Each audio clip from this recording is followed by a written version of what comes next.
Oh, hello everyone. Thanks for joining us for another programme of That's English. Hello. Kieran, what's the medal for? Well, it was awarded to me by the local council for courage and bravery. Coraje y valentía. Courage and bravery. Why? What did you do? I saw a small boy fall into a lake in the park. I jumped in after him and pulled him out. Really? That was very courageous. Well, the lake wasn't very deep, so it wasn't a huge risk, but it was freezing cold. Well, I'm very proud of you. Congratulations. Thanks. But enough about me. Let's get on with the programme. In today's episode, Karen has a good idea for an article for the newspaper. But she's also rather annoyed about something. As you watch, answer this question. Why is Karen annoyed with Anthony?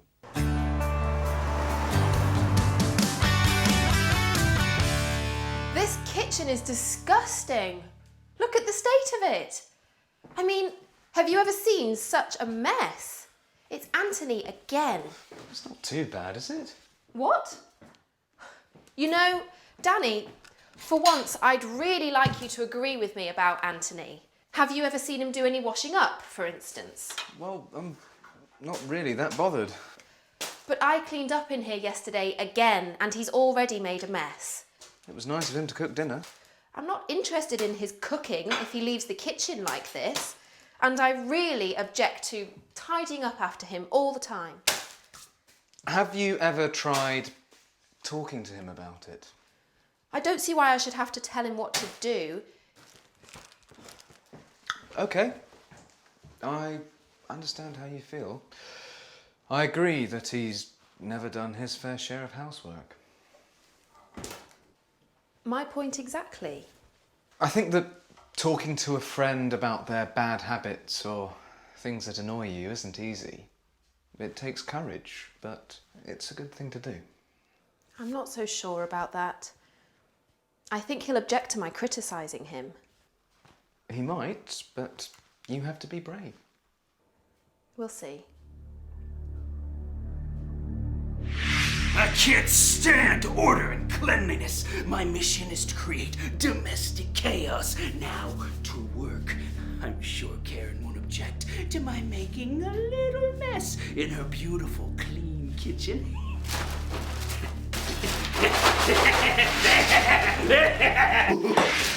Hold it right there.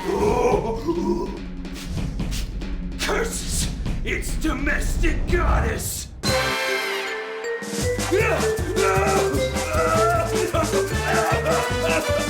You must tidy up all the mess you have made now. No! Be strong. Just do it. Honestly, have I ever given you bad advice? Jane, I'd really like to do a report about people who risk their lives on a daily basis.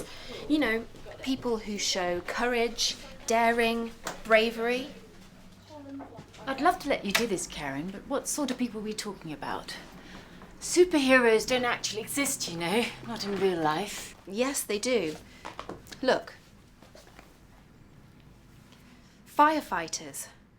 People who volunteer to work in war zones overseas. Or people who climb up buildings and bridges. Go on. These are all normal people who risk their lives to help others. They're like us, but they do extraordinary things. Oh, I see. You mean sort of ordinary superheroes? We've never done a report like that before. It sounds good, though. Go ahead. I'm sure you'll make a good job of it. Oh, thanks, Jane. You know, I'd really like to find a female superhero. That would be more interesting for our readers, I think. Yes, that's a great idea. I think Karen could interview you for her article, Kieran. You're an ordinary superhero. Thanks. But it's not like it's my regular job. She's looking for firefighters and war reporters. Did you get the answer to the question? Why is Karen annoyed with Anthony? This kitchen is disgusting. Look at the state of it. I mean, Have you ever seen such a mess? It's Anthony again. Have you ever seen him do any washing up, for instance? She's annoyed because Anthony makes a mess in the kitchen and doesn't clean up as often as he should. In the episode, Karen is angry with Anthony. Did you notice how she expressed her objection? I really object to tidying up after him all the time. I think he'll object to my criticising him. We object to something when we don't agree with it, and we use object to plus the verb in the ing form. I object to cleaning up after people. Now, I wonder how Karen is getting on with her story about ordinary superheroes. And will she find the courage to confront Anthony? Try to answer this question as you watch. How does Anthony react when Karen confronts him?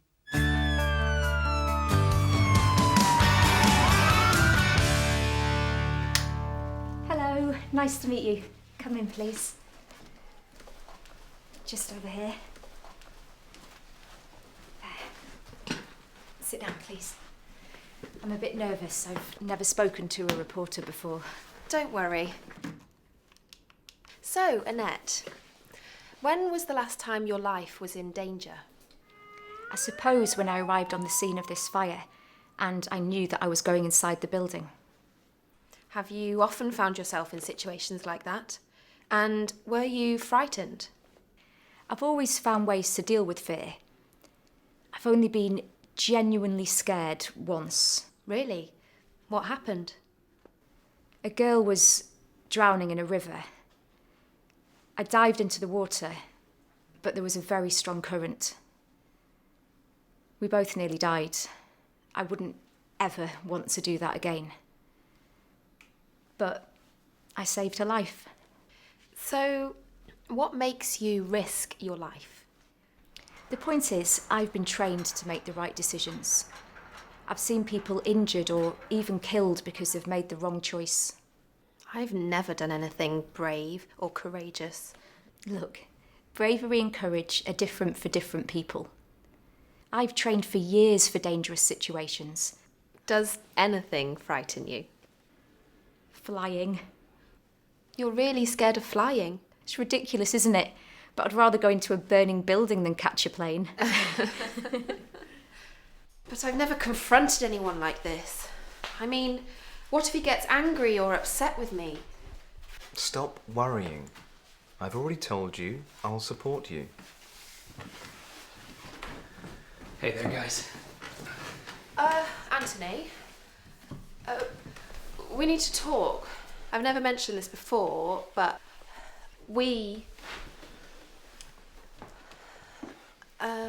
have you ever thought about doing more housework? You know, washing up, clearing up. Why? Is there a problem? Anthony, I spent 2 hours cleaning up the kitchen after you cooked dinner for Bridget. I cooked for you guys too, remember? Wait, I haven't finished yet. Yes, the meal was delicious, but that's not the point. Oh, okay, I get it. You've decided I'm some lazy American who's taking advantage of your generosity. How come, you've never mentioned this before? Karen didn't want to upset you. She's been trying to pluck up the courage to talk to you for days. Okay. In future, I'll try and do my share. Thank you for being honest and saying how you feel. Oh, I'm meeting Bridget in the pub in 10 minutes. I've got to go.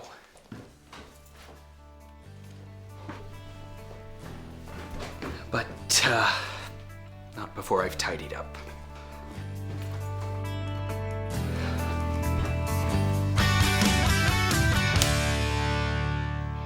So, Karen found the courage after all. Did you manage to answer the question?